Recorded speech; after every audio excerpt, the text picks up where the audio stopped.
Hello, everyone, and welcome back at last to the only podcast on the internet that actually has a secret fatality. I am Jimbo from Retro Game Lounge. It's over there. Yeah, I had to make sure it was right. That over there, that guy, him with the beard, because I don't have a beard, is Tyler from Retroids Primed, and this is the Nerd Bucket Podcast. Yes, guys, we're still alive.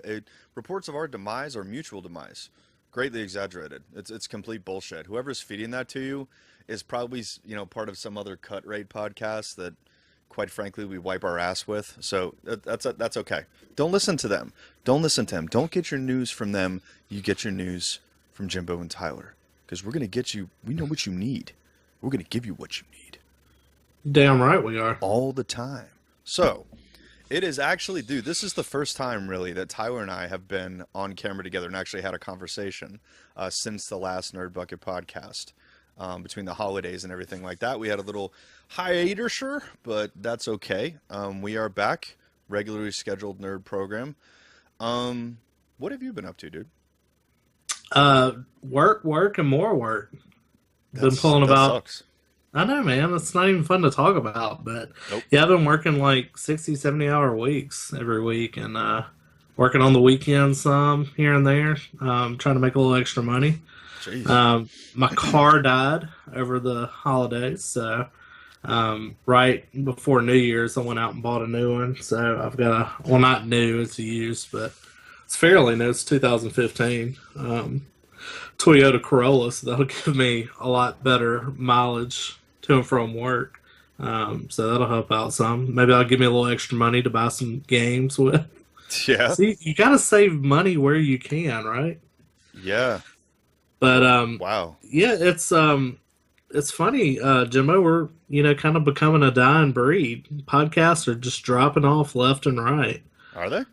Yeah, one of my favorite ones ended here during the holidays while we were taking our hiatus, and it was a monthly podcast, and they had been off the air for like, I'd say, a year. Mm-hmm. They just kind of left it unended, and they did like 2 episodes kind of finish it up, but it was the Retro Rejects podcast. Okay. NES Complex and Vintage Video Game Geek. So sad to see that podcast end. It was a good one.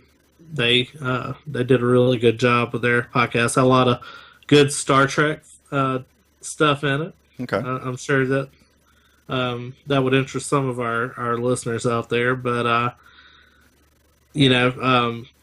we're one of the few, I guess, semi-regular video game podcasts I think left out there. Wow, I never thought of it like that. Yeah, because All Gen Gamers, I think they've done anything in probably 6 months or so now. I wonder if they're even going to come back.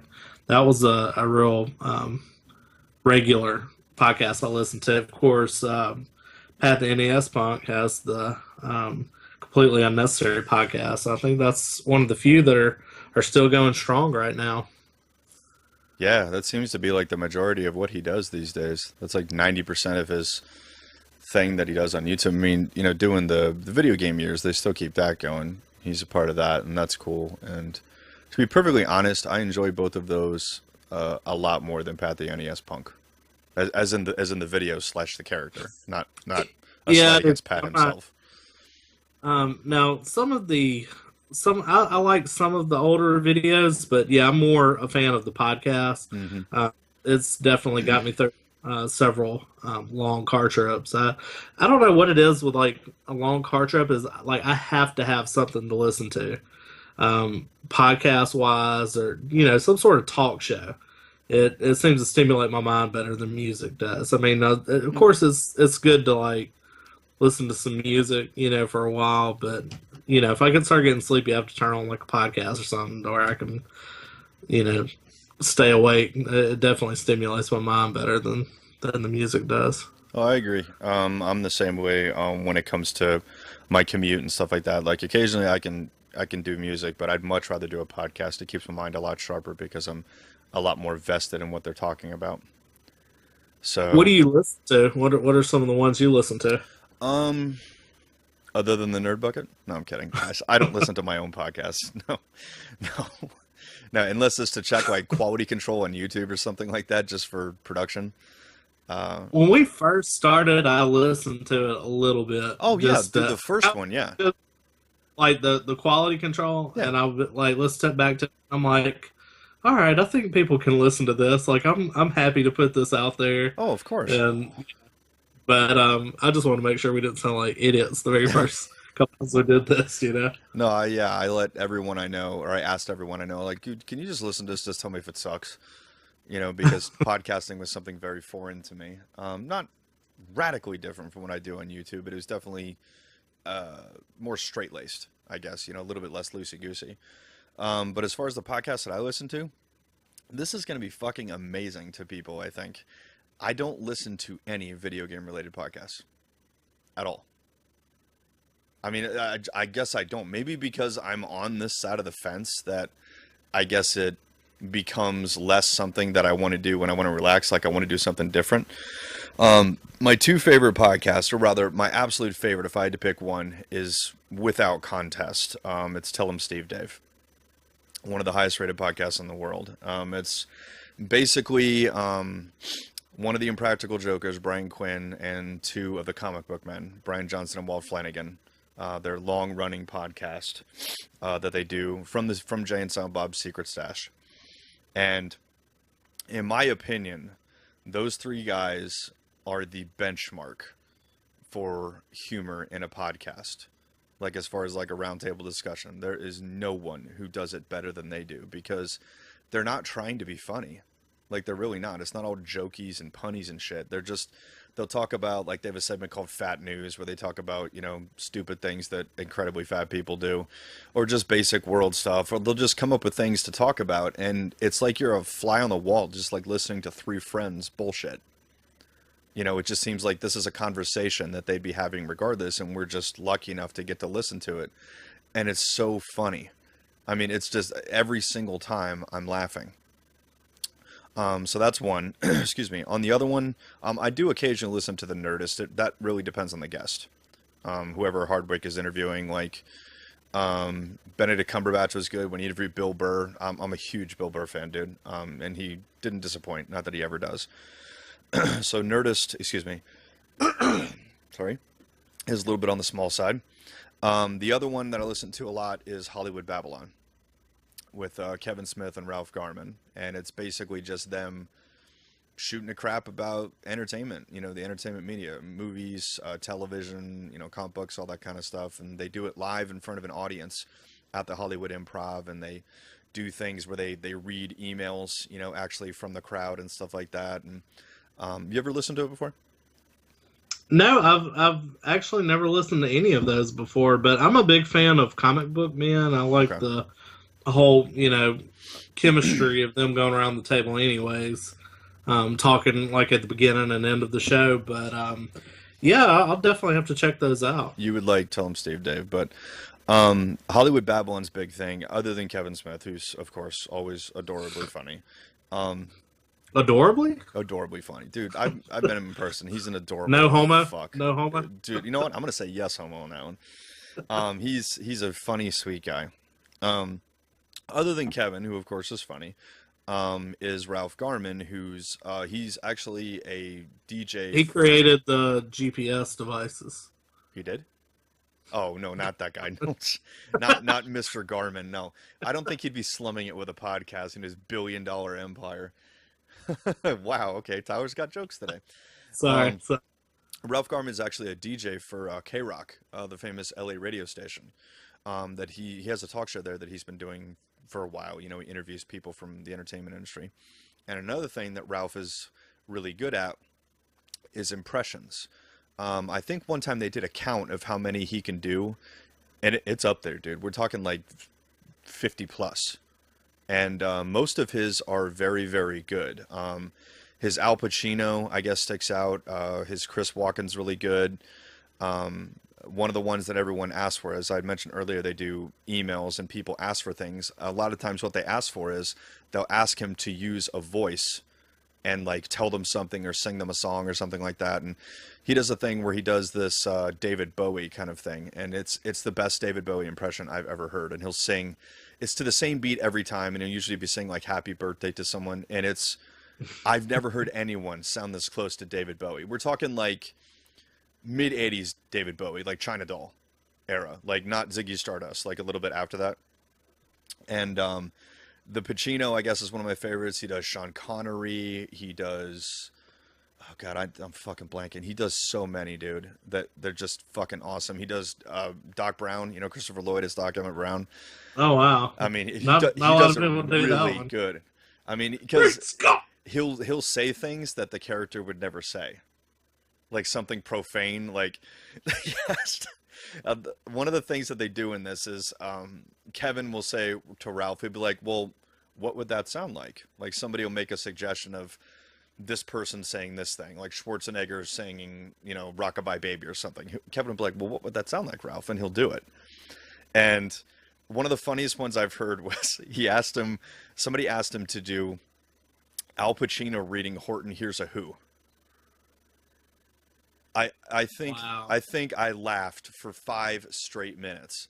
I mean, it was just so Pacino spot on. doing Yeah, Doctor. we're talking like fired up Pacino, like Godfather era Pacino when he's young, and you know, I mean, maybe a little in his 40s too, but like when he's flamboyant, you know. Pacino. Yeah, when Pacino fucking brings it and starts throwing around the F word like it's his business, you know, and there's just so many nuances. He's like, ooh, oh, I heard a fucking who, you know, just little things like that he throws in are fucking priceless, dude.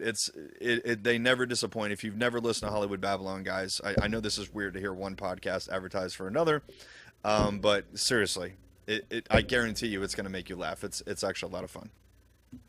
Well, what did you get for Christmas? Video game related? Anything noteworthy or movie related? I'll be honest with you, man. I only got one video game thing for Christmas. That's it. I didn't get any. I was surprised. Really? Yeah. Wow. I thought I was going to, but no. You're more depressing than I am. I know, right? I only got one game, really. That's it. What did you get? I got Black Ops 3. Okay. Which I've only played it a little bit. Like, I didn't do any of the campaign. I dipped a little bit into Zombies mode, which is the Zombies mode we all remember. But I did play some of the Zombies campaign called Nightmares. And that is awesome. Because yeah, you were looking forward to that. Yeah, dude. It's basically just, excuse me, the standard campaign. But they take out all the regular baddies, put in zombies, and of course zombies don't drop guns, so you occasionally kill a zombie that will drop like a Zombies mode style power up, which will be a gun and a full complement of ammo. So they kind of have little nuances from both campaign style COD and zombie style COD, and the way they pulled it together is awesome. Like I was really impressed with the way they made it merge, and it didn't seem forced. You know, it seemed like it could almost be its own game. So if you have a chance to pick it up, seriously guys, if you like Zombies mode on Black Ops, you won't be disappointed with this at all. It's a lot of fun. But I have a story for you, Tyler, since you don't have any video game pickups to tell me about. I'm actually disappointed in that, dude. I'm actually kind of embarrassed because I figured that I could be the dick who only got like one thing for video game. Like, yeah, but both of us. I was counting on you to carry this part of the podcast. I think my girlfriend was trying to tell me something, like she doesn't want me to play video games. Stop playing them video games, you bastard. Right. Well, I will say, I got some pretty cool nerdy stuff from my friends before you did your story. No, hit me. Tell me something. My friend Jeff knocked it out of the park from the Friends this year. Okay. He got me the entire series of Ninja Turtles on DVD. Thing? Yeah, I got the Turtle Van. Awesome. And I was like blown away. I was like, wow, dude, this is awesome. I've wanted that for like a long time. Very nice. Never saw that anywhere. I mean, I'm sure you can get it on Amazon, but as far as like physical store, yeah, I haven't seen it in the store. And then my friend Monk got me Star Trek coasters. And Okay. when you put your glass on it, let me turn it on so you can see. It lights up Holy and crap. teleports it out. I thought that was pretty cool. Wow. Loud as hell too.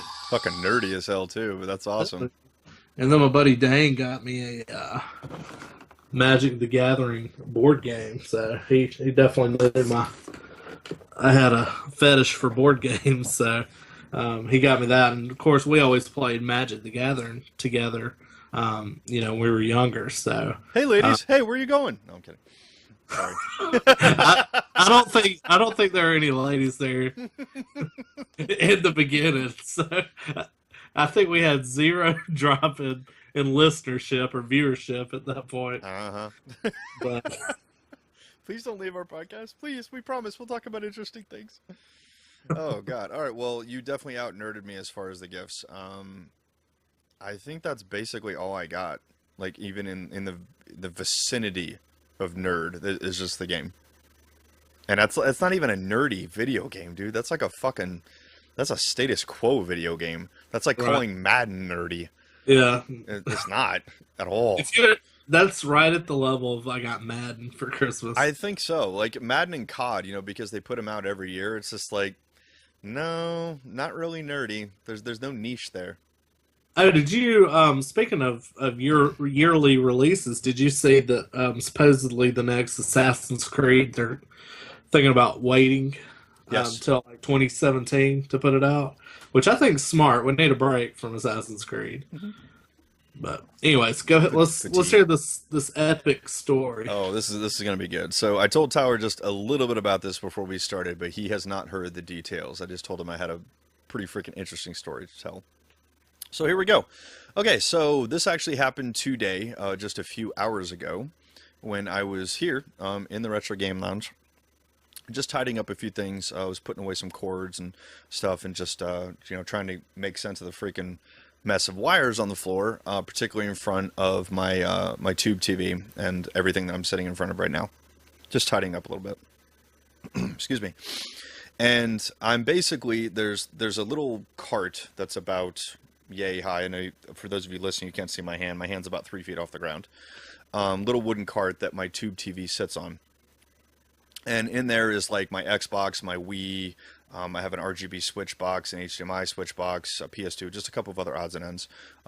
Consoles that I keep on hand for live streaming and or leisure playing. And on down on one knee basically, and the cabinet has two little doors that open on the bottom where I stash things, and I'm kind of organizing things in there. And I was trying to get this cord to come through the back because there's a hole that feeds the cords, and I'm pulling on it to try and get it through, thinking it's snagged on something. So I just give it like a little tiny yank just to kind of get it through. And dude, the next thing I know, the freaking cart comes tipping over, and I'm down on one knee, and the cart is basically to my right. So I'm down Holy basically crap. at cart level, and the cart, just to give you guys some perspective, when I'm down on one knee, the cart is probably coming up to about my shoulder, give or take. And like the Xbox comes falling out, the PlayStation, the Wii, like everything comes falling out, and I didn't think anything of that. And then the 200-pound tube fucking television comes down at me, uh, Holy crap! trying to crush me. And it comes off, guys. Like the entire weight of this thing falls on me. And I'm on one knee, and I know those of you listening can't tell what I'm doing, but it basically comes down this way. I'm kind of motioning towards my head, and it hits me in like the neck, the back of my head, and my back, and it kind of pins me actually in the position that I'm in. Because this is a 30-inch tube television, not the biggest you can get, but I'd estimate it's probably 180, 200 pounds, something like that. Hell yeah, it And is. when you're down on one knee, even for a bigger dude like me, that's a lot of weight. I mean, you're literally carrying it on your shoulders.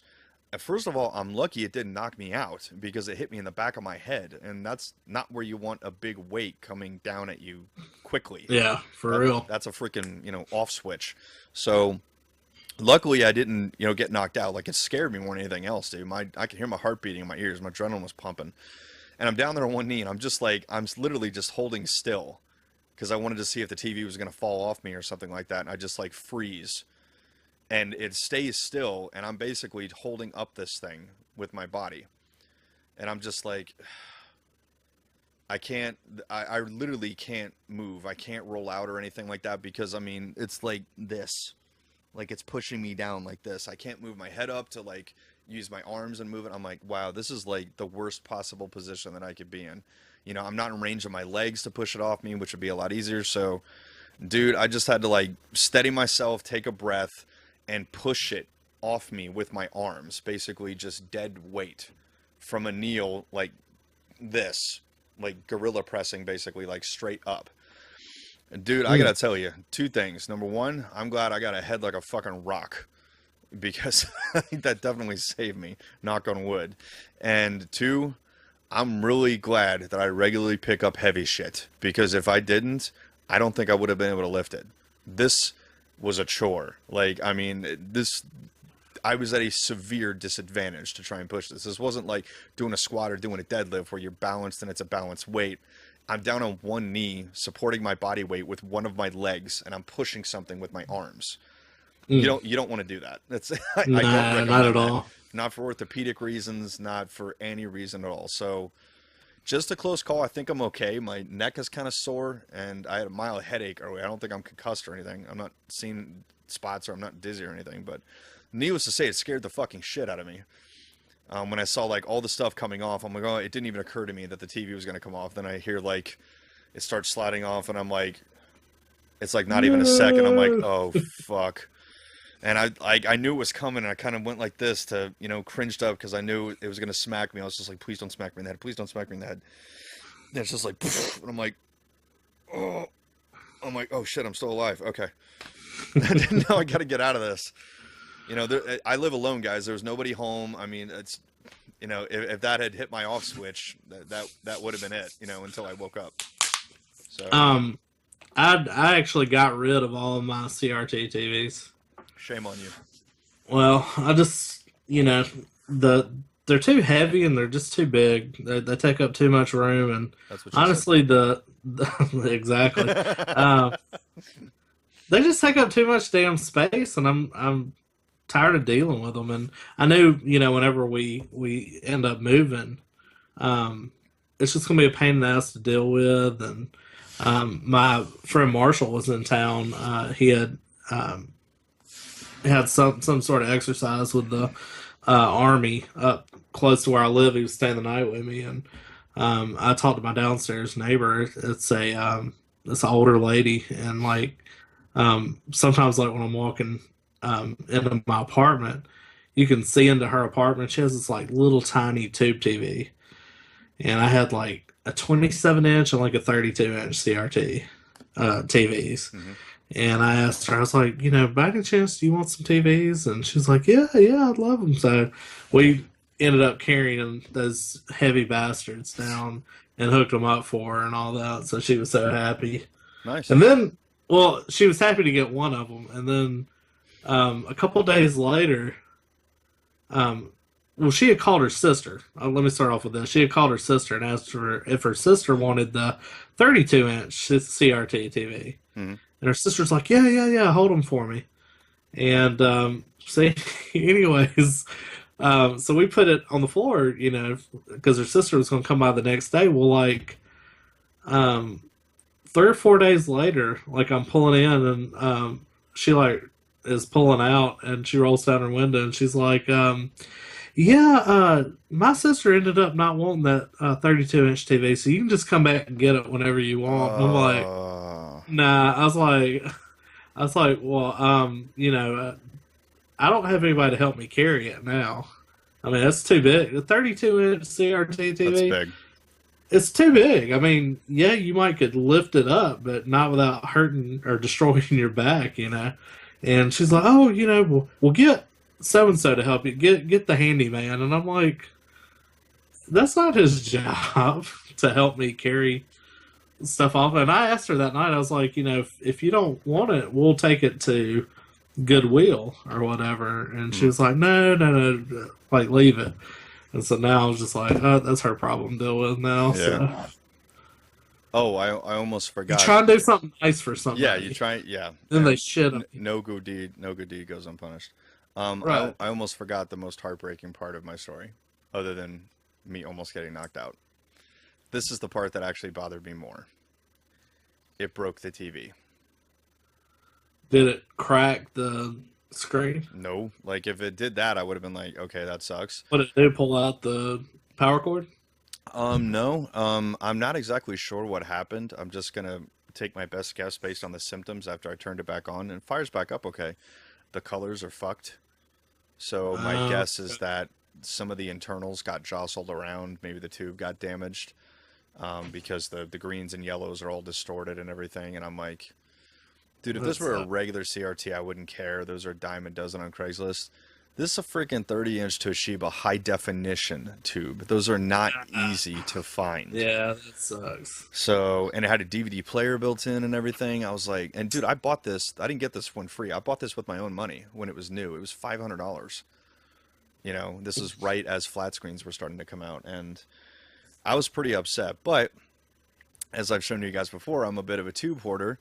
Didn't have an exact replacement, but I have another Toshiba theater-wide HD in the closet. It's a few inches smaller. I think it's a 26 or a 27, so I lose a little bit of screen size. But HDMI in the back, it runs 1080i and 720p. And I actually gained, this is weird, even though it's a smaller television, I gained 3 AV ports. How does that make sense?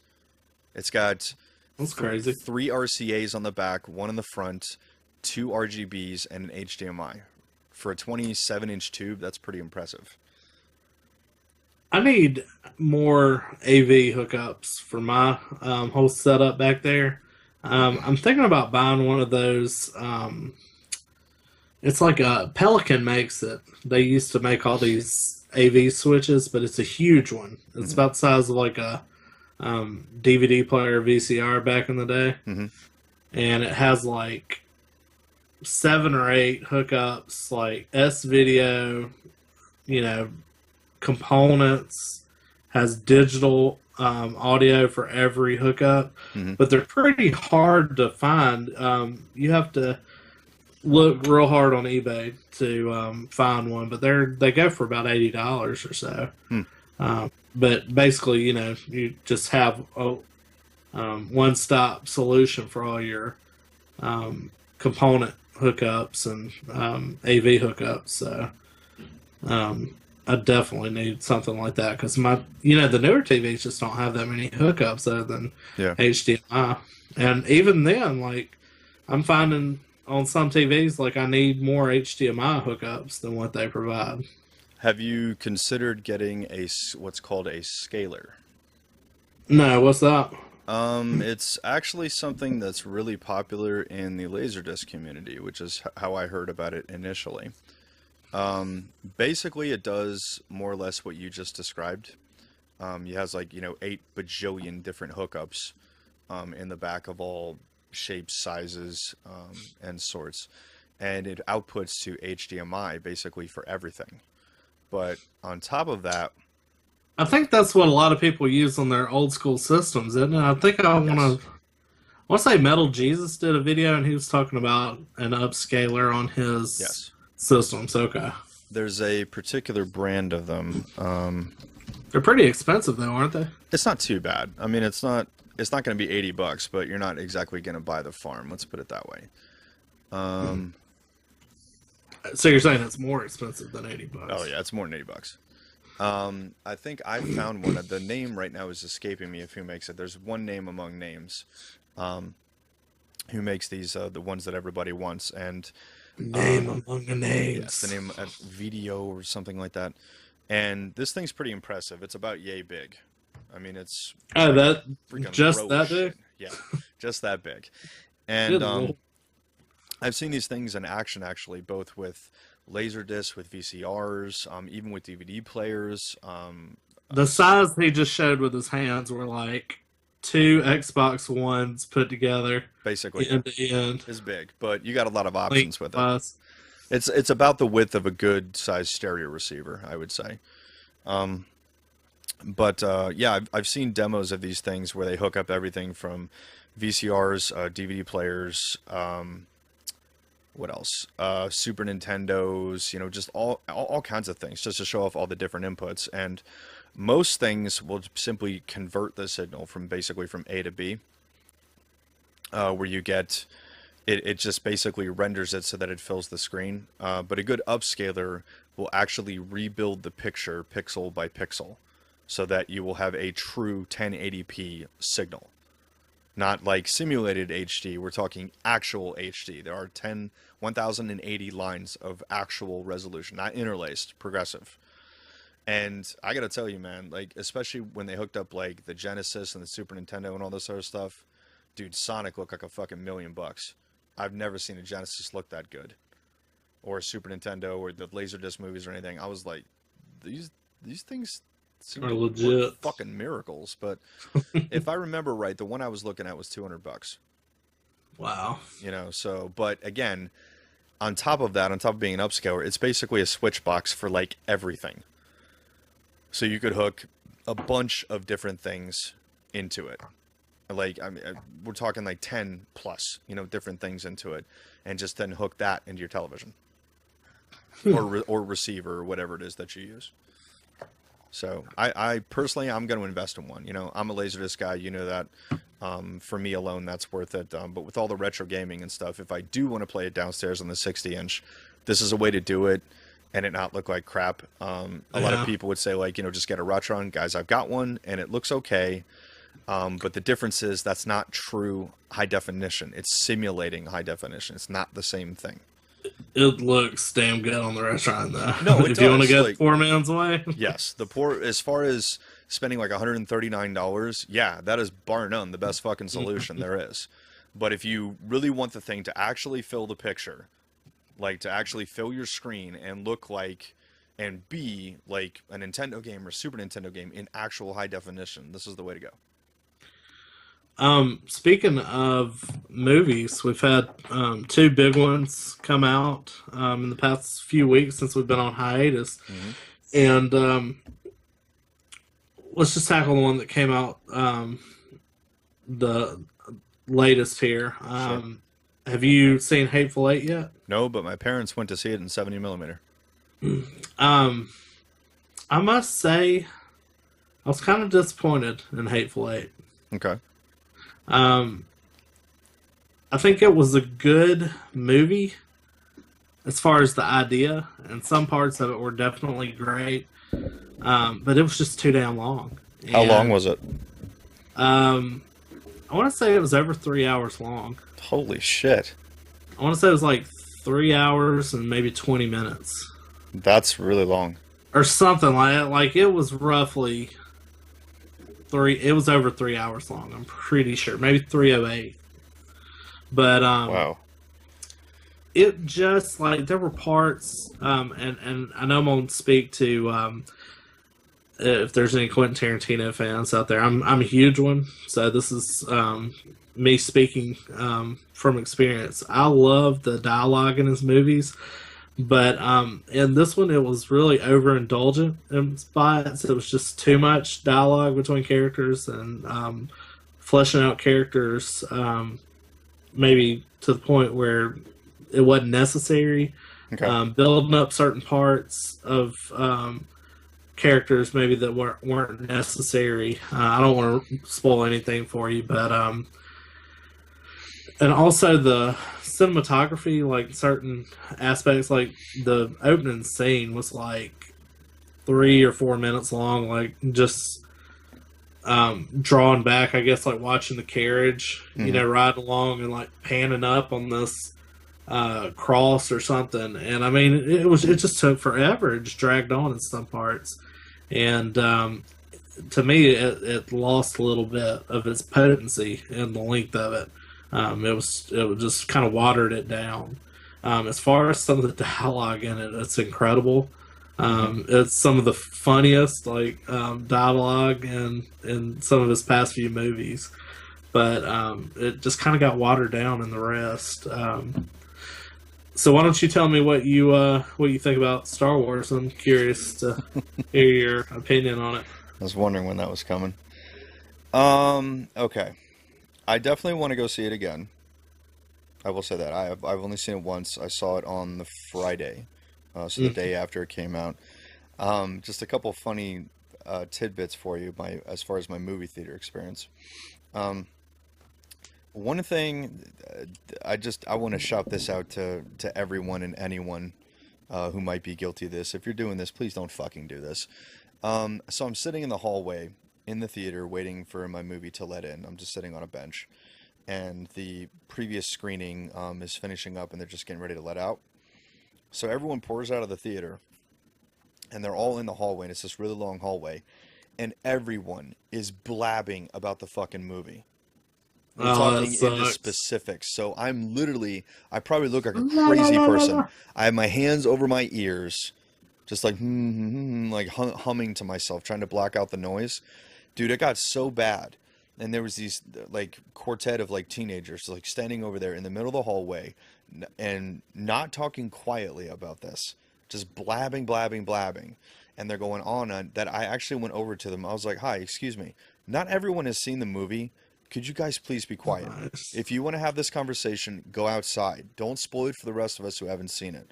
They looked at me like I was nuts. Probably like, "Shut up, old man. We don't care what you think." But it's, dude, it was irritating the living shit out of me. So that's one thing. The second thing is, and dude, this really destroyed a lot of my faith in humanity. And for some of our international viewers, this is definitely going to give you a reason to make fun of Americans even more. So you're welcome. So I'm standing right outside of the theater, and they're cleaning it up. I'm standing like 2 feet away from the entrance, and just waiting for them to finish cleaning so I can go in and take my seat. And there's a family standing there, and I can say this the nice way, or I can just they're fucking fat. The entire family's fat. We're not just talking fat; we're talking circus fat. And all of them. The mom, it's like a mom, a dad, two boys, and a girl. And it looks like something P.T. Barnum would have in, his curiosity fucking department, like an entire family of fat people. And the little girl is probably, I don't know, 9 or 10, something like that. And she's eating popcorn with her mom. She's like sharing out of the same bucket. And they're telling her to like slow down. And I'm just thinking like she's like inhaling it too fast, or maybe they're going to dinner later. I don't know. And then I'm just like, okay, she's just a kid being a kid. But then the dad says something that, dude, this fucking blew my mind. Like, this is one of the craziest things I've ever heard. And I'm going to quote him on this. "If you hurl tonight, you are going to clean it up this time." Oh God. I feel I need to point out They the they eat the so much they threw implications. up, huh? Yeah, I need to feel Ugh. I feel I need to point out the implications of this statement. He said "this time," implying that this has happened previously. Before. And I'm just thinking like, dude, she's 9 or 10 years old. You're a fucking dad. Why are you letting her do that in the first place? Right. She's eating so much that she's actually throwing up. Jesus. What the fuck? I'm just like, dude, can you just stop existing, please? Like a fucking, oh God. I mean, ugh. Anyways, so yeah, all this is before I even get in the theater. Oh wow. It's like wow, I don't need to see the movie now, man. There's my entertainment for the night. Holy Right. shit, fat news. So I get in the theater, and dude, to go and see Star Wars, I actually sprung for the nice theater. This theater has like pimp ass freaking recliners, like leather double wide kind of chairs and everything. With the recliners are actually powered. Like you hit a button, you're like that. I'm like, dude, yeah. Like now we're talking. This is how you see a freaking movie, right? And your seat is actually reserved when you buy your ticket. So I get to pick my seat since I bought my ticket months in advance. I like to sit all the way in the back. So I'm in the back, dead center, right where I want to be. I'm like, dude, this is awesome. Okay. Going into this, man, I do not remember the last time that I was this excited to see a movie. Like I was fucking on the edge of my seat to do this, man. Like looking at my freaking watch, I'm just like, dude, come on, start the fucking movie, like I am so prepared for this. And the freaking opening crawl, the logo and shit, everyone's on their feet clapping, it's like the energy, it's a packed house, the entire show's sold out. It's awesome. And okay, so it starts rolling. Things, it's like, all right, spoilers, spoilers, spoilers. You guys have been warned if you haven't seen Star Wars, and if you haven't fucking seen it now, seriously, what the fuck? All right, go see freaking Star Wars. It becomes like Star Wars Saving Private Ryan, for a minute there. Which I'm not saying that's a bad thing. Like I was like, wow, like, dude, shit's getting fucking real here. They're actually like, it's like a war movie. Holy crap, that's kind of interesting. Yeah. So, as far as what did I think of it?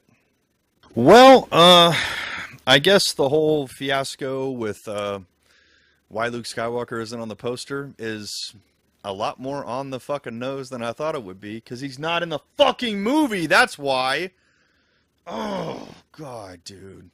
I'm like sitting there waiting and waiting and waiting and waiting, like, dude, where the fuck is Luke? Where the fuck is Luke? I'm thinking the battle in the snow, man. I'm thinking like shit's gonna go down. I'm like, dude, Luke's gonna come in and fucking represent all over this punk bitch ass, dude. Like, he's gonna come in, doesn't even need a lightsaber anymore, just gonna use the Force, stick out his fucking hand and show this little punk bitch kid what's what. Doesn't happen. Doesn't fucking happen. You know why Luke Skywalker's not on the poster, ladies and gentlemen? Because he's in the movie for an entire 5 fucking seconds. That's why. The Force Awakens. No, this is Luke Awakens. It's like, oh, what do you mean? I've been fucking sleeping. Hey, what are you guys doing? Bullshit. That's bullshit, and that's lazy fucking shit, and I'm not happy with that. All right, no, we're gonna get to you in a second, Tyler. Hold on, I gotta take care of some fucking business on this. I got a bone to pick with J.J. Abrams. All right, Rey. So, we know she's apparently trained as a Jedi when she's like, I don't know, 5 fucking years old.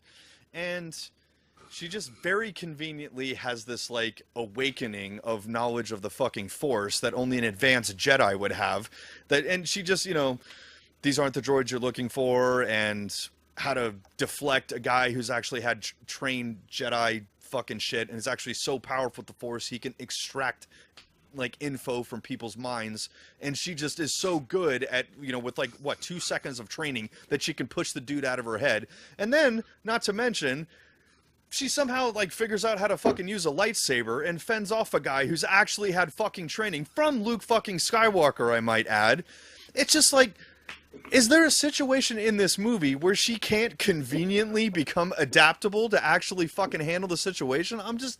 I was so fucking fed up with this crap. Like, halfway into the fucking movie, I'm like, this is ridiculous. Like, it doesn't matter what they throw at her, man. She's got the fucking solution. This is absurd. Like, she's going on and on and on. Like, she's like more powerful than Anakin Skywalker, who, for the record, didn't know shit until he had, like, I don't know, a decade of Jedi training. I'm like, this is ridiculous. They are downplaying the Force. They're downplaying lightsaber. Fucking what's Finn? Finn, who doesn't even have the Force, holds off a trained Jedi? Are you fucking kidding? I'm like, dude, this is absurd. I was like, you just literally cut the nuts off anyone who has ever wielded a lightsaber. You were saying it takes little to no skill at all to do this. That some fucking guy who the only training he's had is a stormtrooper can handle a trained fucking Jedi. I was like, this is absurd. This is, they just raped everything that was awesome about being, like, about having the Force. Fuck. And I'm not even upset about Han Solo dying. I knew that was going to happen when I went to the movie. I knew that was when I heard that Harrison Ford had signed on, I was like, Han's going to die. I knew that was the only way that they were going to get him in this movie, because he was supposed to die in Return of the Jedi, and Harrison Ford was okay with that. I was like, dude, they're going to throw him a pile of cash, and J.J. Abrams is probably like, dude, you're going to die in this movie. And he's probably like, all right, I'm in. I fucking knew that. Like, everyone's like so mystified. Like, oh, Han Solo died. What did you think was going to happen? Seriously. I saw that one coming too. That was the least surprising thing in this movie. Okay, so now that I'm done shitting on it, I want to talk about a couple positive things, then we'll go over to you. It wasn't all doom and gloom. There was a couple good things. BB-8 was awesome. He made the droids funny again. The thing with the little thumbs up with the lighter. Oh yeah, that was badass. That was brilliant. Like, I was so worried that he was just going to be obnoxious and like, oh great, another fucking droid, big deal. But he actually did okay. Did you hear who actually? Bill Hader. Yeah, Bill Hader did Yes. a seance or was a consultant on a seance. Through a lot of voice software and stuff like that. Like it's Yeah, did it but come still, from that's, him? Yeah. that's pretty cool. They got a comedian Mhm. in to do that. I mean, timing and everything on that was perfect. Agreed. Did you catch it the first time with the you're gonna take these cuffs off me? Did you know that was Daniel Craig? I didn't pick up on that the first time. No. The only reason I knew about it was somebody had talked about Daniel Craig being in it, but they had read it in an article or whatever. So I thought that was pretty cool. They added him to it, and apparently he was filming Spectre next door, Literally next door at Pinewood. and he came by for a day just to do that. Jay just like, hey, you want to be in Star Wars? It's like, oh yeah, like I'm busy shooting James Bond, but fuck yeah, I want to be in Star Wars. Are you kidding? Like, dude, you want to talk about living the dream? He walks off of playing James Bond to be in Star Wars. What's better than that? I mean, like Right. that's fucking, you're king of the world. Okay, so what else I like about it? My shitting on the new characters aside, they were very likable. I liked them a lot more than I thought I would. So Especially Finn. Yes. Finn was very likable. perfectly acted. I thought he, just his timing, comedy wise. Yes.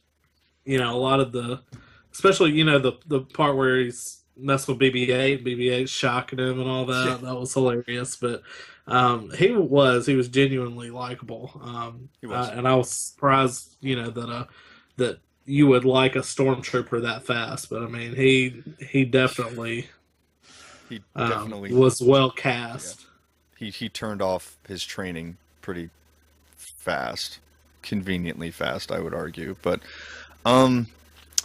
so Poe Dameron, I think I probably liked him the most because he hooks you like right out of the gate. You know, when they capture him, and he's like, "So how does this work? You know, do you talk? Do I talk?" You know, I was like right in that line, I was like, "He's the new Han Solo."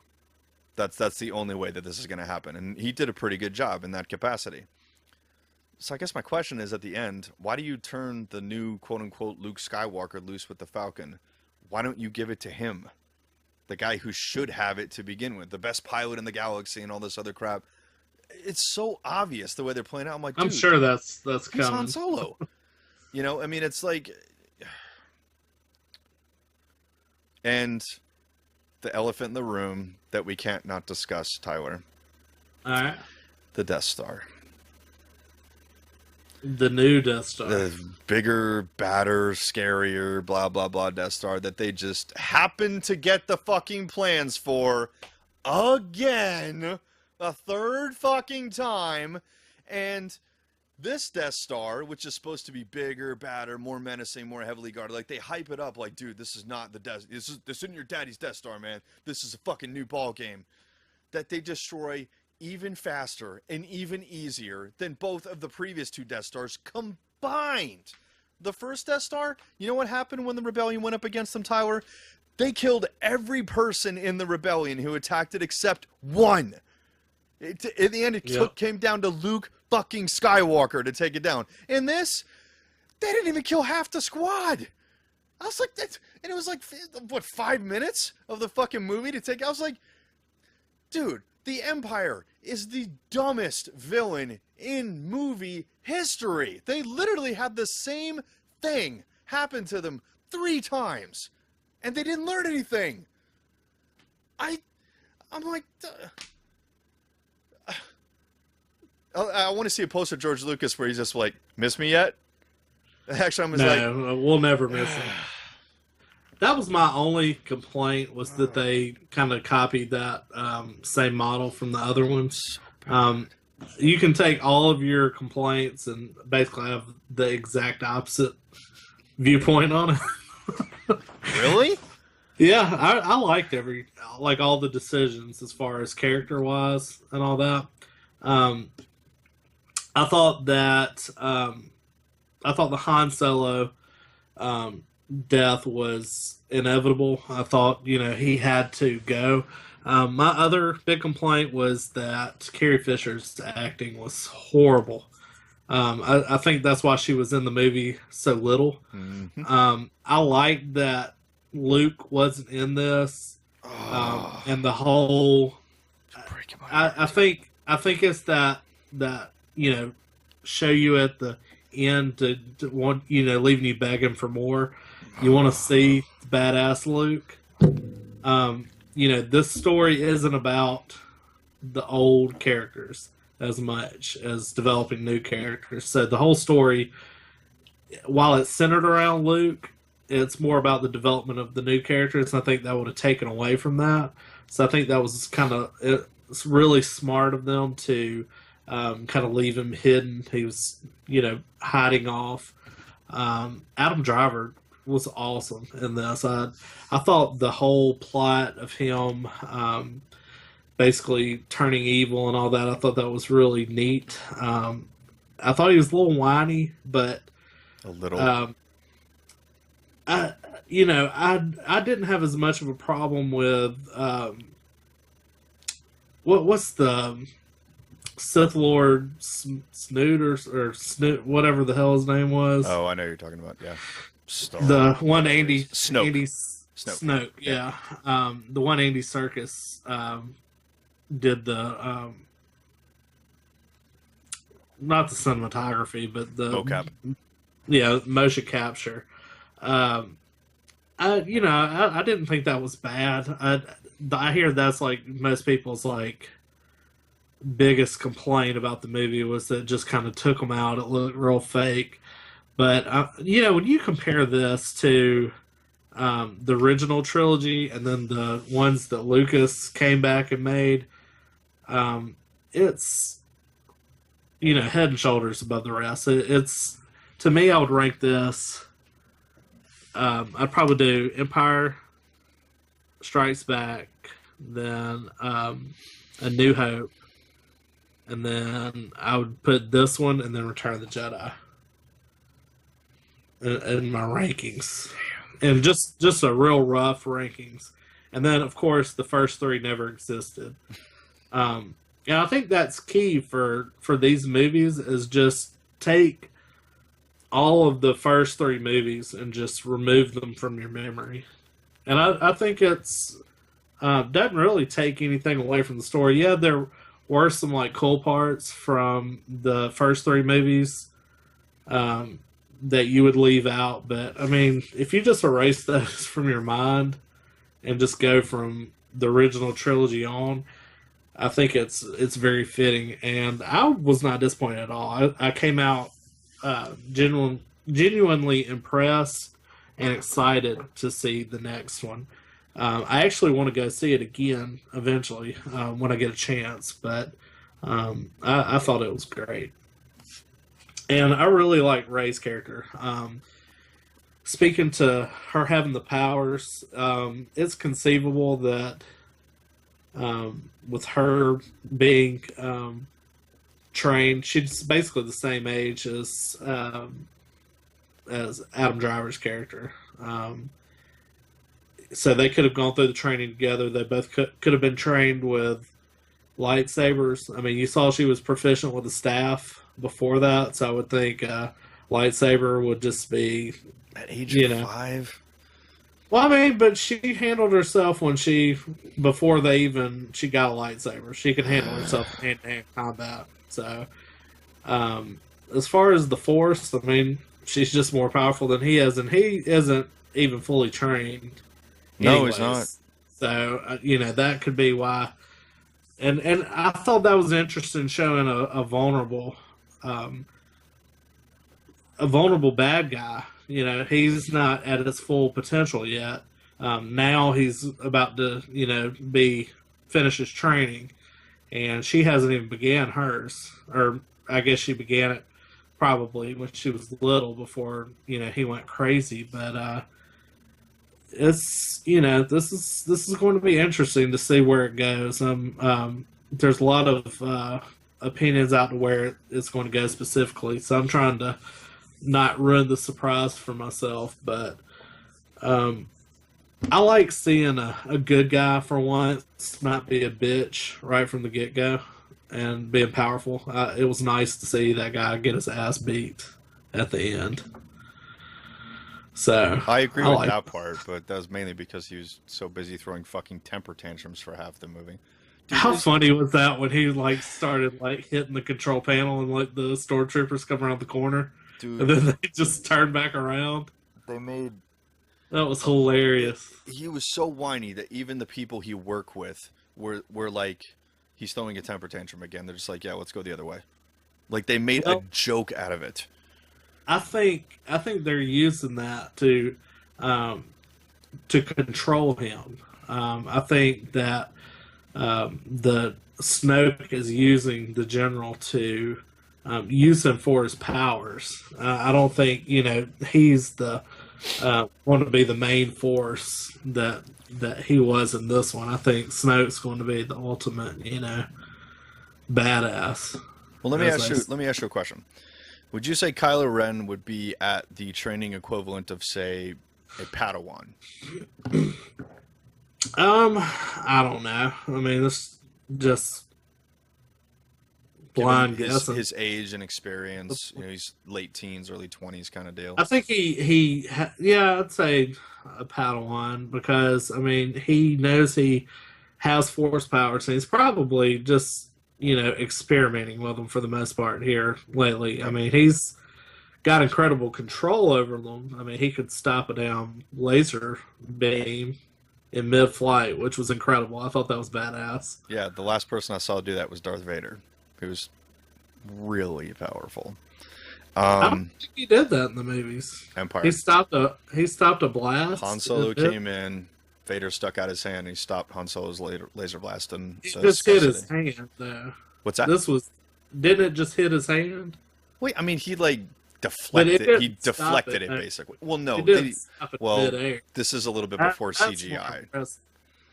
I think that's due to a little bit of technical limitations more than anything else. But still, the point is, he used the Force to deflect the laser blast. Same fucking thing.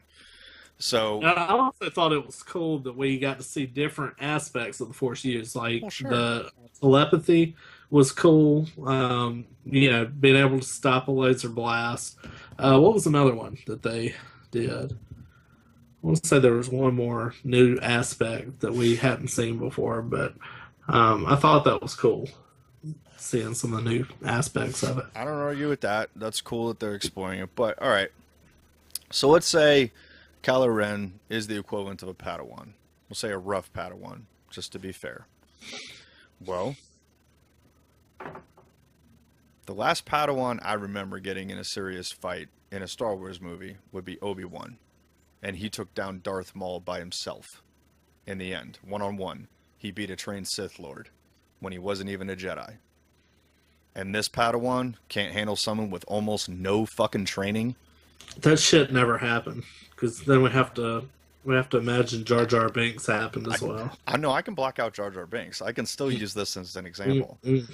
I'm blocking out that entire dog shit movie. That was my only really favorite part from the first three movies. Oh yeah, I mean that was the only good part of the entire. That part movie. I liked. So, I think you can use examples from it. It seemed like they were getting their own mythos kind of mixed up, in a ways where they'd bend the rules when it became convenient to do so.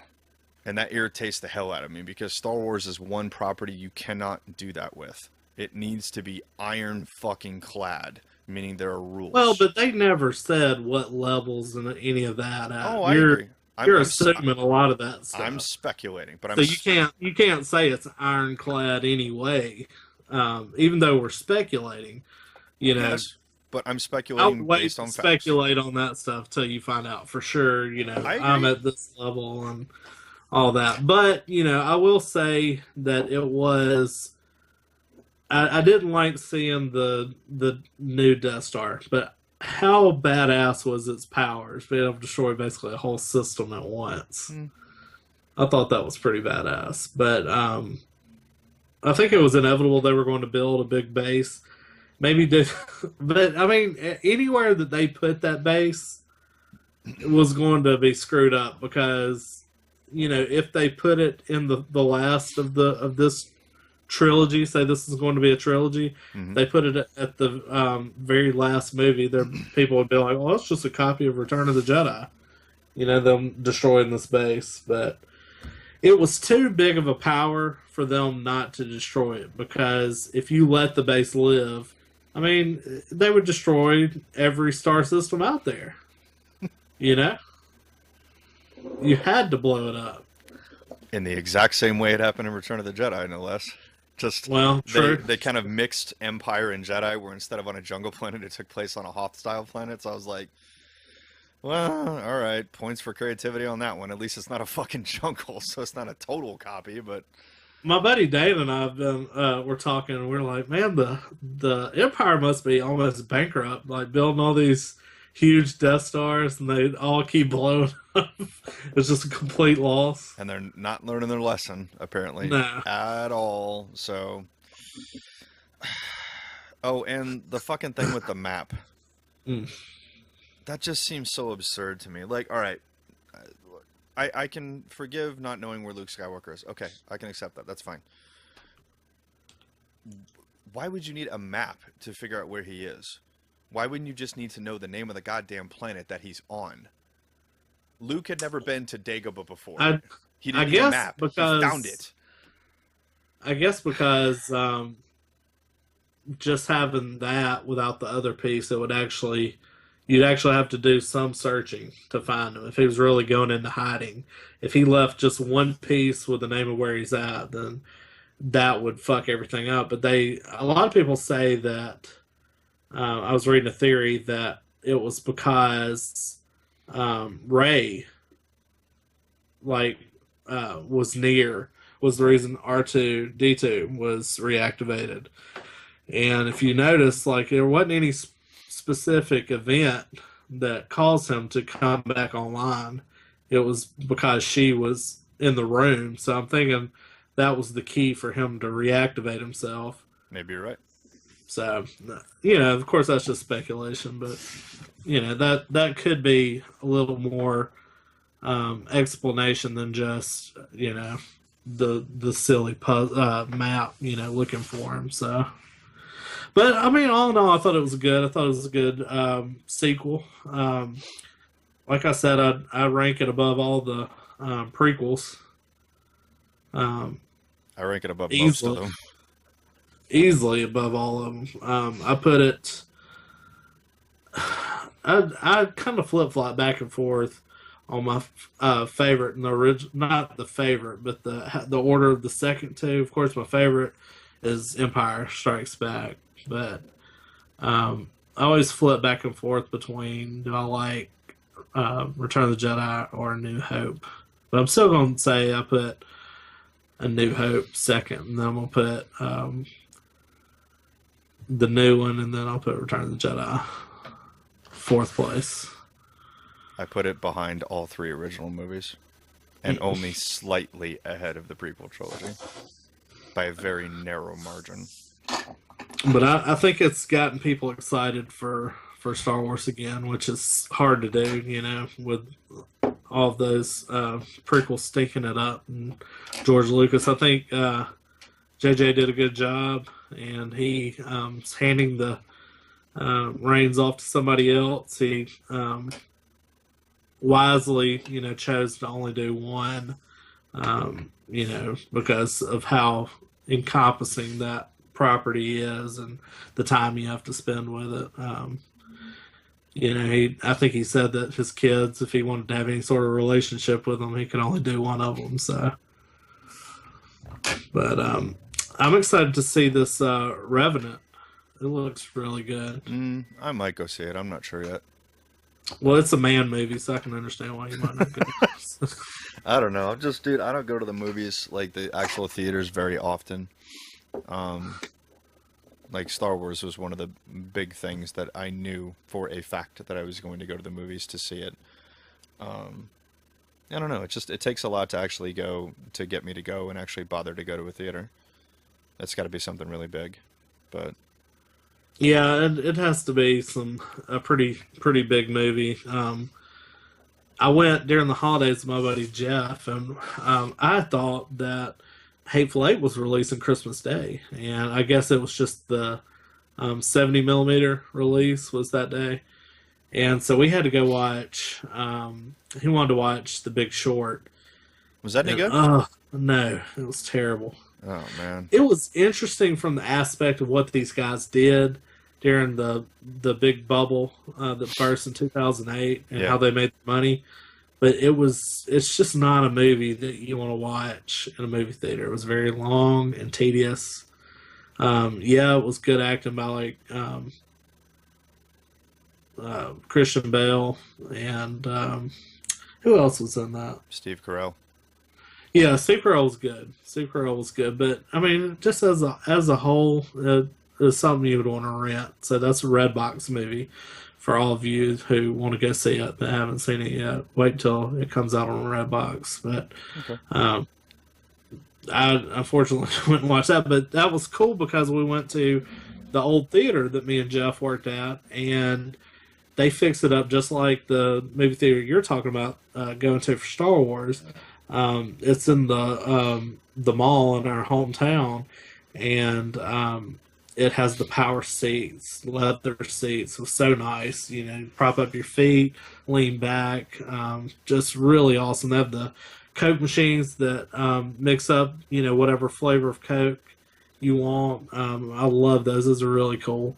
But it was just super nice, but just a bad movie to watch. But yeah, man. So pretty good holiday season for me. I'm sad to see it go. It's always a sad time of the year when you got to take down the Christmas decorations and put up the tree. Don't have any more presents under the tree to open. That's why I don't put any up. Saves me all the fucking work. Shit, man. I'm too. Yeah, I forgot. You're the Grinch. You don't like I am. Christmas, dude. Like, I just wanna pass on word. I have a buddy that listens to the show, and he was like, "What the fuck is wrong with Jimbo?" And I was like, "What are you talking about?" He's like, "Who doesn't fucking think that Home Alone's a classic?" And I was like, "Apparently Jimbo doesn't." He's like, "He's fucking." Fuck I was like, "He's fucking crazy," and he's like, "You goddamn right, he's crazy." I was like. Hey, dude. But yeah, some of our viewers chimed in and said and agreed with me and said "fuck Home Alone," so I'm not alone. Not as alone as Macaulay Culkin was. I want to see written proof of this because it's fucking. Look at the YouTube video. I'm gonna look at it, man, because we had some people. Everybody I know says Home Alone is a classic. Fuck Home Alone. We watched it at work this year. I brought a DVD player, and we popped it in at work. And everybody's like, "Oh God, yes, Home Alone." I would have been like, "Fuck this, I'm going home." However, speaking of Home Alone, did you see that little thing that Macaulay Culkin did? Some independent director basically wrote this little short film. Where he's like kidnapping him or something. Yeah, Kevin's grown up. That I thought was fucking brilliant. Like the way that he approached it. He's got like PTSD basically. He's like, yeah, I fended off like 2 fucking home invaders who actually wanted to kill me. And he actually pointed out that Joe Pesci didn't curse, which was kind of weird. I was like, bravo. I was like, dude, he made my argument for me. Because you can't put Joe Pesci in a movie and not let him use the F word. That's like putting I think he did it enough in Goodfellas and Casino. No. I want to see it every time. It's fucking terrible. Oh, fuck Home Alone. See, now we're talking about it. I'm getting fucking angry. What's wrong with me? Fuck Home Alone. Jesus, that's not a classic. Fuck Home Alone. There, I said it. Christmas Story and Christmas Vacation for the win. May God have mercy on your soul for the blasphemy the which you speak. Dude, really? There's so much better John Hughes movies than that. That is at the fucking bottom of John Hughes's capabilities. No, it's not at the bottom. It is so at the fucking bottom. Of course there's better John Hughes movies. What's worse than Home Alone? Hold on. I'd say 16 Candles. I like 16 Candles. Are you fucking high? Dude, there's no way. That is light years beyond Home Alone. The best John Hughes movie, I'd say, in my opinion, this is probably not going to go with everybody else's. My number 2 is going to be everybody else's number 1, but I'd say Ferris Bueller's Day Off. And then I would say Breakfast Club. What the hell are you watching then? I put those at like 4 or 5. Yes, Weird Science was the best one. Okay, Weird Science would be my number 3, I'd say. Okay. Then I'd probably put I'd put Home Alone after that, and then maybe 16 Candles. Oh, and dude, he did Pretty in Pink too, didn't he? Yes. Okay, I'll put that after that. Maybe Pretty in Pink before 16 Candles. It is fucking heresy to put a 90s John Hughes movie ahead of an 80s one. No. All of his best movies were in the fucking 80s. All of them were. Dude, Planes, Trains, 16 Candles, Weird Science, Pretty in Pink, Breakfast Club. You just go on the fuck. Dude, John Hughes owned the fucking 80s, man. That was his I will decade. say he owned the 80s. The for 90s, sure. fucking crap. Well, to be fair, technically Home Alone was directed by Chris Columbus, but it was written by John Hughes, so we're going to call that still a John Hughes movie. So that's probably why it sucked, because he didn't freaking direct it. He just wrote it. He's like, yeah, we'll give it to this Chris Columbus guy. He'll fuck it up. Oh, the only thing worse than Home Alone is Home Alone 2. Let's take the exact same fucking movie and just change cities. Oh, wait, we did that in The Hangover. Hangover 2 was such a disappointment. And 3. Dude, there was a couple of... The thing with the pig hitting the car I thought was fucking hilarious when they're out driving. That was funny. When yeah, like, but I mean, nothing... It was like, ah! Like, okay, that was nothing funny, could catch the phenomenon of the first one, though. I agree. Yes. You know, I tried to watch Trainwreck the other day, and it just wasn't that good. No? Have you seen that? Amy Schumer? No. Do you like her? She has her moments where she's funny. I kept hearing that it was so good, check it out, but it just, there's not many good R-rated comedies these days. Were women telling you this? No, I heard some guys say Trainwreck was real good. Okay. This isn't really a woman. I mean, it's about a woman, but I mean, she's pretty raunchy in this. Pretty raunchy. I know some raunchy chicks, man. Yeah, Melissa McCarthy. Oh, I wasn't even thinking of her, but that's yeah. That's your favorite. If I had one bullet. No. Before anyone gets mad, no, it wouldn't go to Melissa McCarthy. It would be into the head of the fucking Ghostbusters remake. That's where my bullet would go. I would kill that movie in the womb. Fuck that movie.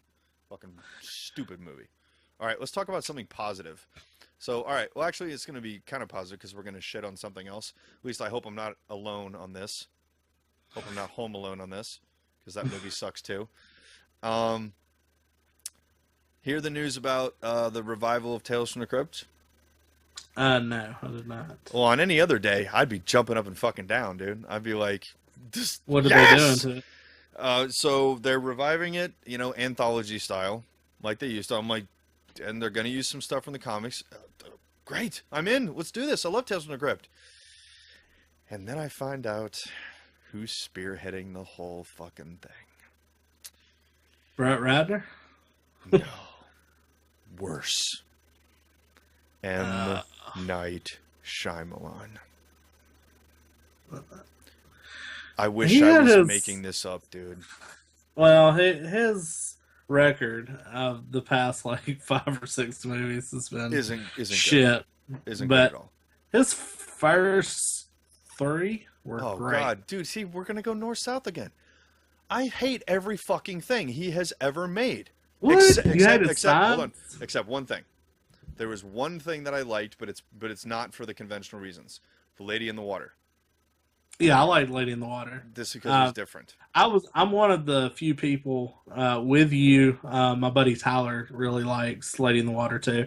I love The Sixth Sense when it first came out. It doesn't have that shock value the second time you watch it as it did the first time, but it was really good. I loved Unbreakable, the whole comic book thing. You're killing me, man. Logan, and he was the bad guy. I thought that was really cool. And Signs was probably my favorite. Like, Signs just really gives me chill bumps. Like, thinking about what? No.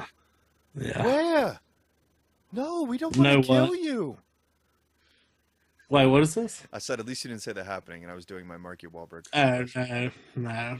The Happening was fucking You like terrible. signs? No, Tyler, no. I found a transformer in my garage. My favorite part was when they were outrunning the wind in that movie, Oh. because like the wind carried that gas or whatever, Oh. and the wind started blowing. They're like, run! Like, there's nothing to run from. It's the How are you going least. to outrun wind? Yeah. I didn't see After Earth or whatever it was called, and I'm really glad Oh, I about heard that. it was horrible, and Avatar was supposedly horrible too. The only thing worse than a Will Smith movie is a Will Smith movie with his kid, except The Pursuit of Happiness. That was a fucking tear-jerking movie. Have you seen that Will Smith's kid was in it's like a Louis Vuitton ad wearing a dress. Like his kids are Fucking weird. weird, and I just can't, like, I put them up there with the Kardashians just because I don't give a shit about you. Like I just wish you didn't exist. Damn. Yeah, I really do, man. Like they just spout nonsense. No, I agree with that. I mean, if you've ever read any interviews with them, they just are completely narcissistic, like absorbed with themselves. They think they're geniuses. He told me, or not me, he told the person interviewing them that they can control time. Dude, their parents are It's, Scientologists. What do you expect? yeah, I mean, it's crazy stuff. The fuck? Yeah, it's weird. Yeah, so, yeah, Tales from the Crypt, M. Night Shyamalan is going to shit all over that like he's done with everything else. To be fair, I haven't seen The Visit, and I've actually heard it's not that bad. His latest effort, where the kids go to grandma's house or something like that, and some creepy shit goes down. Oh, he directed that? Yeah. Oh, okay. Wow, He also did. marketing was doing their job because they didn't want to let you know about that. They're like, go see this. It's a creepy movie. It's like, then you get in there, it's an M. Night Shyamalan, and you're like, oh, shit. He produced the movie about the devil. In the elevator, yeah. Devil. That was pretty interesting. Because he wasn't directing It was kind of creepy.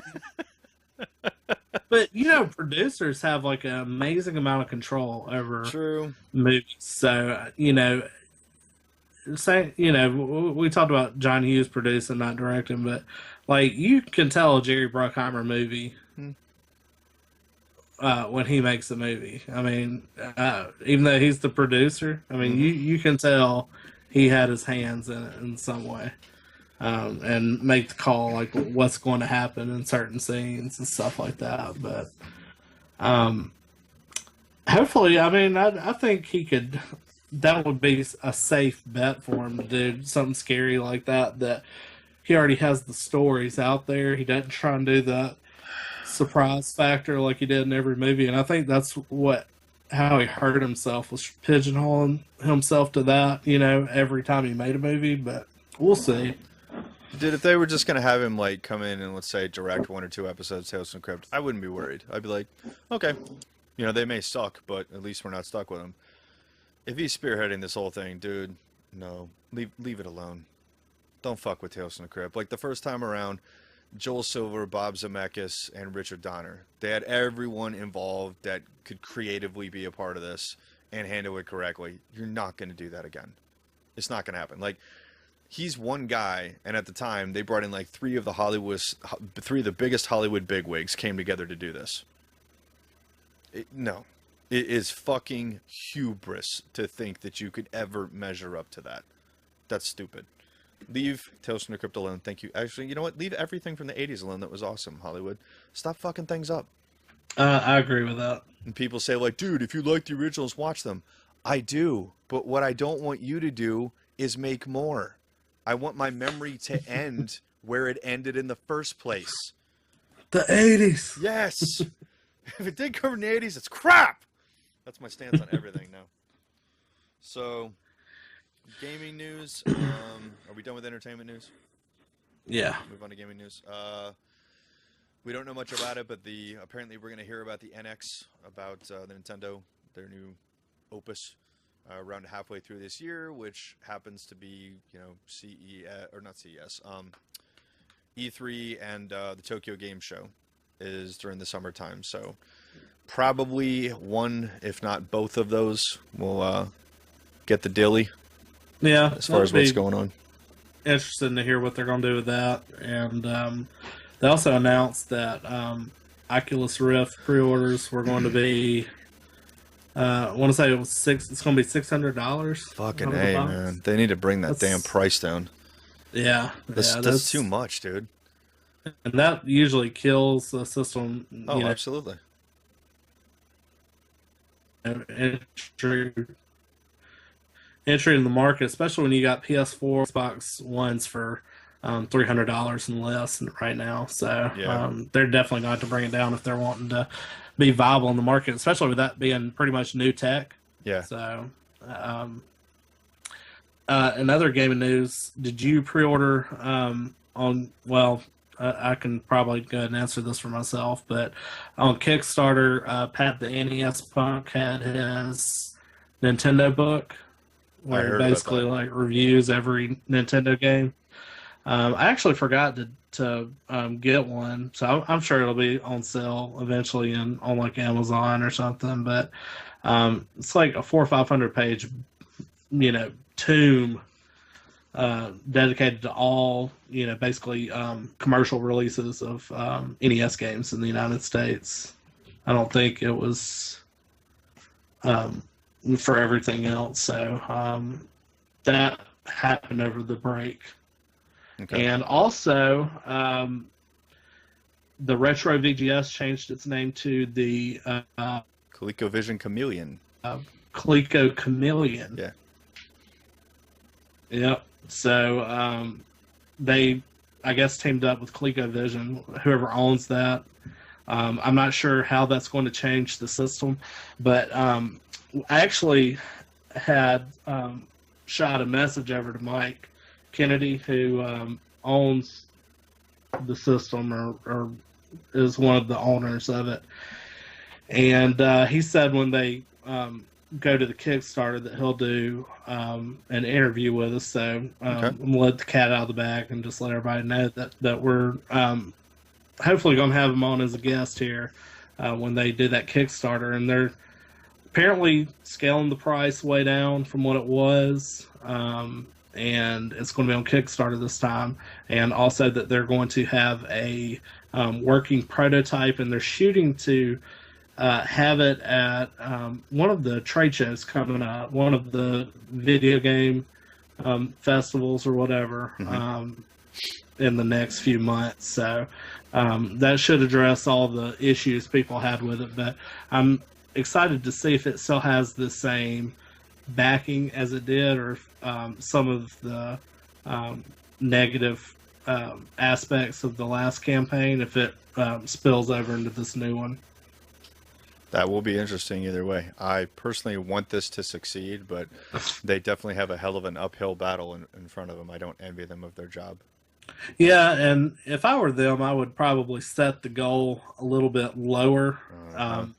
Wasn't it like over $1 million last time? Something like that. Or it was like 2 million or something. They need to have it low initially, and just have it to where they can upscale production according to orders. I mean, because that's what they would do anyways. They would put in an order for something depending on how many sales went through, and that way,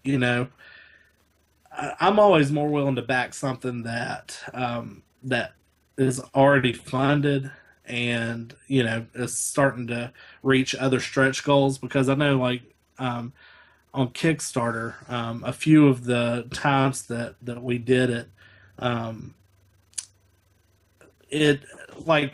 would put in more money to the project to help it try and reach the stretch goals, because you get more for your money at that point. They improve upon it in some way. So we'll see if they actually have stretch goals this time around. I hope so. It'll be interesting to hear what Mike has to say about this. Well, don't worry, guys. We're definitely going to ask him the hard questions. Not going to be rude, but we're going to ask him all the stuff. As a matter of fact, we'll probably put out the feelers to you guys in advance when Mike's going to be on the show, and we'll say, do you guys have any questions for him? And if there's anything you want to ask, we'll make sure that it gets addressed. But, Tyler and I have questions, of our own. because we're consumers just like you guys are, collectors and enthusiasts. But other than that, the news it's been kind of slow over the holidays. So. Yeah, not really much to speak of game-wise or anything. There's not a whole lot in the immediate future I'm looking forward to. I'm, of course, still looking forward to Friday the 13th this Halloween. More importantly, I just want to see the, once they get like an alpha or beta build and they can actually show a 80-90% finished demo of what it's actually like. I'm really excited to see that. And they're still coming up with things, by the way, even after they finished Kickstarter. Slasher backer campaign or whatever it is they're calling it, so you can actually still buy in and fund additional things. That's good. So we may, between now and October, we may see some additional features roll out. So I've already got my questionnaire and filled out it, so Jimbo Retro Game Lounge will appear in the game credits. Hell yeah. Fuck yeah. I contributed, baby. So, as far as game news, man, I think that's just about all I got at the moment. Yeah, me too, man. Entertainment news, I mean, yeah, Star Wars was the elephant in the room. That's Mm-hmm. And I freaking roasted that goddamn elephant. So I'm like emotionally exhausted after that, because I've been that angry about it since I got out of the movie theater. I think it was therapeutic for you to get that off your chest. I mean, dude, I walked out of there pissed off. Like, I seriously did.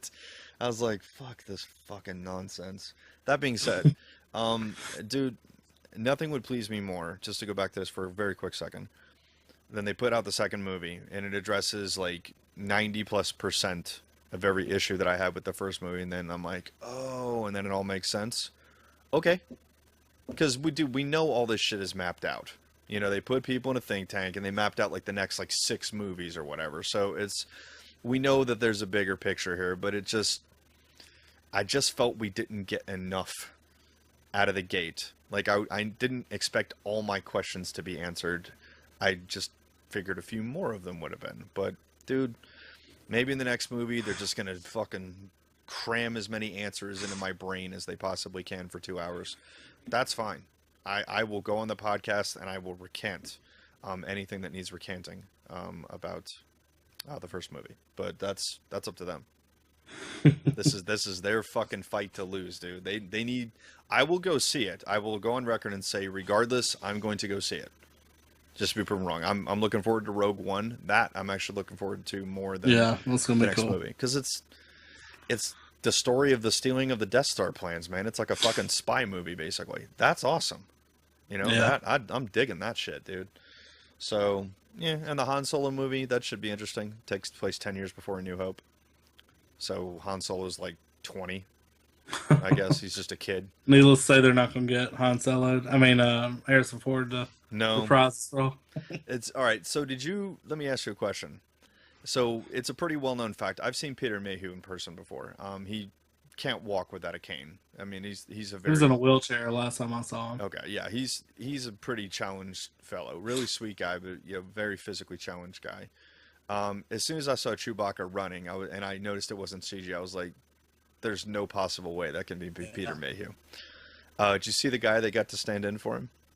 Yeah, he's like a ex-basketball player, wasn't he? Yeah, he's Scandinavian, I think. He's like from Finland or Norway or something like that. He's a couple inches shorter than Peter Mayhew is. He's 6'11". Peter Mayhew's 7'2". But the prerequisite was to have blonde eyes, be tall, and for your audition you had to do your impersonation of a caveman, because they wouldn't tell you what the audition was for. And he apparently was not told that it was Star Wars until he met J.J. Abrams in London, and he offered him the part. That's awesome. Like, he said he had his suspicions when he was like filling out the contract and the NDA and shit like that. He's like, wait a minute, this is shooting in London, it's at Pinewood, and like the schedule's lining up. He's like, could this be fucking Star Wars? And he said he had an inkling that it might be. But he's like, but Peter Mayhew's playing Chewbacca. He's like, I can't do that. And he's like, maybe I'm just playing some stupid alien in the background. He hit the lottery on that. Yeah, he's not only part of Star Wars, the mythos right now, but he's playing one of the most recognizable characters in the entire franchise. Speaking of the lottery, are you going to try and win it big and win $1 billion? Oh, it's over $1 billion now, actually. So I'll tell you one thing, since you're asking about the Lotto Tower. The one thing that I don't understand, and one thing that has always mystified me every time Powerball gets big, the bigger it gets, the lower your odds are. It's a statistical fact because Mm-hmm. the bigger it gets, meaning the more More people are people are playing. playing. So Mm-hmm. you're, I don't understand why we get a huge influx of people playing it when they're at an even bigger disadvantage than they are when it's smaller. I mean, granted, statistically, it makes almost no sense whether it's like 1 in 20 million or 1 in 30 million. You know, the difference between those two statistically is insignificant. But if, people doing pools and shit as if getting like 10 more people is actually going to help. It's just like, dude, if they looked at it on paper and they saw that this is literally a fraction of a fraction, we're not talking moving the decimal point once, we're talking moving it like 7 or 8 times. Well, I think it's fun to dream Yeah, well, and sure. think about what you would do with the money. And I don't have any problem putting $5 or $6, and I'm not going to put like $100 in to it. But you can't win if you don't play. That is true. Now, I don't usually play um, lottery unless it gets like a couple hundred million. Um, and like you're saying, You wouldn't be satisfied with 20 million. well, no, I don't live in a state where it is sold. So I have to go out of my way to buy a ticket. I see. Now, my girlfriend actually commutes over state lines, and if it gets something crazy like this, I'll tell her, stop and get a lottery ticket, if you're near a gas station. But that's the only reason that I am able to get any. So Gotcha. I'll probably play $5 or $6 maybe. Gotcha. No, I think I've done it just a few times, man, and I think after it, I'm just like, I wish I had that money back, even though it's only like $10, because you're literally lighting it on fire. It's it just bothers me. I had somebody in my hometown win the lottery. Really? Yeah, and they won like 30 something million. I think he played. Damn. This guy worked in Louisiana, and I guess every paycheck he would buy a lottery ticket, on the way home, and he ended up winning like 30 something million. And he wasn't one of the people like pissed away. Like he apparently, I don't know if he took it in payments or lump sum. I always hear it's better to do lump sum than it is payments, but I think he went payments, and they did some nice stuff. Like he built basically like they eventually tore down their old house and rebuilt a nicer house, but it's nothing like too extravagant. I mean, it's a nice house, and you would, if you passed it, you'd be like, oh, that's a nice big house. But you wouldn't be like, oh shit, no, that guy's worth 30 something million. I think they have like a log cabin in like Colorado, where they do some skiing out and stuff like that. But I mean, all in all, like they don't drive like crazy cars like Ferraris and Lamborghinis and stuff like that. But so it can change your life for the better. I wish I could win so I wouldn't have to work ever again. That'd be the best right there. That would probably be the part of it that I look forward to the most, is that I could do YouTube full time because I wouldn't have to care about anything else. Yeah. Your financial troubles would be over with for the rest of your life. And I don't know, man. I've thought about what I would do. The first thing I would do is I would hire my father as my personal financial consultant, because that's what he used to do for a living before he retired. Mm-hmm. And I'd literally just like, let's say it was like 30 million. We'll say that for argument's sake was the payout. I'd give him 28 and say, take care of it. You know what to do. Tie it up in T-bills or, stocks and bonds or whatever, and just make sure that I always have positive revenue at the end of the month. And that's his department. He's like, if you have money, it's not hard to keep it coming in every month if you know what you're doing. So I'd be like, all right, I'm good. Then I'd take like $2 million, get a house, set it up. I'd have an entire house built from the ground up to be the new retro game lounge. It would be the size of someone's house. And a nice house. We're talking like $500,000 house at least. You know, the arcade would be one floor, then the consoles would be the next floor and everything. There'd be urinals in all the bathrooms. So yeah, like I've definitely thought about this. Wouldn't be driving a Ferrari, but I definitely have a nice car. I let's see, buy my parents a nicer house, buy my sibling a nicer house, fund my nephew's college, make sure that's taken care of. But like you think about that, and like it would take more work than what you would think, because you would probably have to keep the house in your name and them just live in it. Because if you give them a house, they have to pay the taxes. They have to pay the gift tax, because anything you basically can give them anything under 14,000. Yep.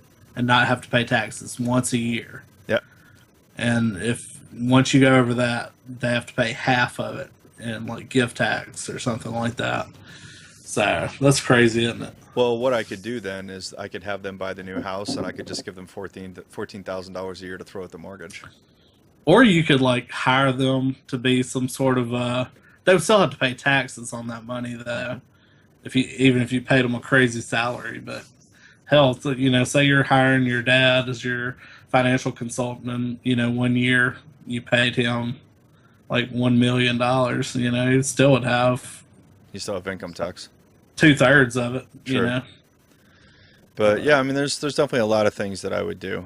Every time I passed somebody who was homeless or needy, I'd hand them whatever money I had in my pocket, regardless of how much it was. Even if it was $20,000, I'd be like, here you go. I don't think I'd do that. I would.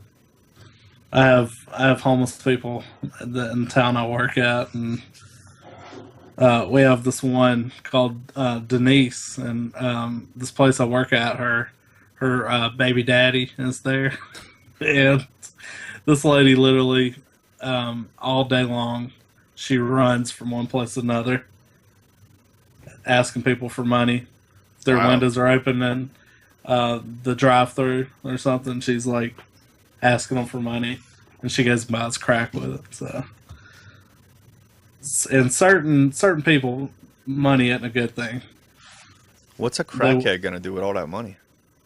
Buy drugs. And how much crack can you buy? I mean, like, it's not like crack's expensive. enough to kill themselves, I'm sure. Well, maybe. Or somebody kill them for it. Sometimes money isn't the gift you think it is. Well, do this then. Check her into rehab and say, I'll tell you what, you go into rehab, I'll put you in the nicest rehab clinic in the country, but you have to sign a contract saying you're going to stay there. As long as you're there, I'll pay for it. Win-win. Well, that'd be something nice to do. Win-win, dude. They get cleaned up, you do a nice thing, and they take a little bit of the cash that you'll probably never be able to spend for the rest of your life off your hand. You're doing something positive with it. Yeah, no, that'd be putting in a better way to help somebody, a drug addict at least. I was thinking but of there's definitely the non-drug addict homeless people, just like the less fortunate people. For example, if I saw a guy who is very obvious that he's a veteran, I'm gonna be like, dude, like, come with me. Let's go to the bank. Let's get this taken care of. They'd never starve in my life. Let's get you a house. Yeah, I'd be like, yeah. It's like, I'll tell you what, we're going to go get you a mortgage, and I'm going to co-sign for you, and we're going to get you a job, and here's $30,000 to get you going. Yeah, no. Because, I mean, once I got all my shit out of the way, and my list is actually pretty finite, I mean, obviously, I'd have every video game that I've ever wanted. Easily. I'd have that in the first week. Because the only obstacle I would have to get all that is money. And when you take that obstacle out of the equation, it's not like I can't get it. I'd find somebody with an NES Gold card and be like, how much do you want? Just name your price. What do you want? 50 grand? Okay. All right, here we go. There you go. What'd it be like to just throw a fucking stack of bills on the table? Like, you can wipe your ass with it. Just be like, like Scarface, like a gangster. Like, you want to build a snowman? This just to be that much of a baller. That would be crazy. Yeah. You know what I'd probably do? I'd probably get a bunch of cocaine and put it on a table just like that. I wouldn't do any of it. I would just do it because I could. Like, it's like, do you have any Just keep idea? it there. Yeah, like, dude, Would you like some pate favors? Coke isn't cheap, and I'd show everyone. I'm like, do you have any idea how much money is on that table? That's about $100,000 worth of cocaine. And I'd just do it just because I could, just once, just so I can say that and be like, make it rain up in this bitch. Well, Big T, Bearded Wonder.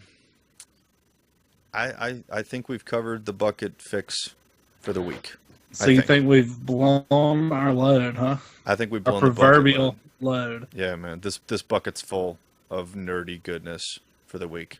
Hopefully it'll keep some nerd bellies full until the next time we get around, which we promise, guys, it won't be as long this time. We're definitely going to get back on the horse here, and hopefully, we'll have some good news to talk about next time. Sorry it was so dry this time, but just not that much going on right now.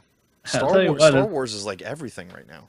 It's pretty impressive that there's not a whole lot going on, but we can still fill almost 2 hours worth of show. That's two people that really like to talk. Yeah, it is. But I mean, it's seriously, guys. It's just Star Wars is like just feeding into everything right now. That's we're in basically like a media blackout. Save Star Wars. Let that die down. I think we'll get back to business here. So hopefully we'll have more things that you guys can see me get angry about next time. Since apparently I'm the angry guy now, like in your circles. All I gotta do is mention Home Alone. Fuck Home Alone. That's gonna be my stance until I'm dead. Fuck that movie. No, don't like it. Nope. I'm never gonna watch it again, dude. It's not gonna happen. Even if it's on fucking TBS. May God have mercy on your soul. Dude, if God is the one behind that movie, then I'm hanging out with the devil. Because he's going to be like, hey, man, you want to watch Weird Science? I'm going to be like, see? Told you. Well, Bitter Wonder, Jimbo. It's been fun. Thank you, everyone. And it's been real. Yes, it has been real. Thank you, everyone, for stopping by, checking out the video, for listening. Again, I am Jimbo from Retro Game Lounge. Check me out on the Facebook, Retro Game Lounge. Really simple. Tyler is also on Facebook. Check out Metroid's Primed. And, I'm sorry, the Nerd Bucket page. Yeah, I should probably plug that, shouldn't I? We have our own page. I'm not smart today. It's probably because I got hit in the head with a 200-pound television. You'll have to forgive me. Yeah, I'm a little off. So, yes, please, Facebook us, guys. Throw us some questions for next week, please. We didn't have any listener. Hey, I got it right that time. Not user. Listener/viewer questions this week. It's New Year's 2016. I'm going to get it right. So throw us some questions. What's burning, man? What questions are like burning a hole in your nerd pocket? And we will cover them next week. So, again, I am Jimbo, Retro Game Lounge. That is Tyler from Metro is Primed. This has been the Nerd Bucket Podcast, and we will see you on the next bucket. Later. Later, guys.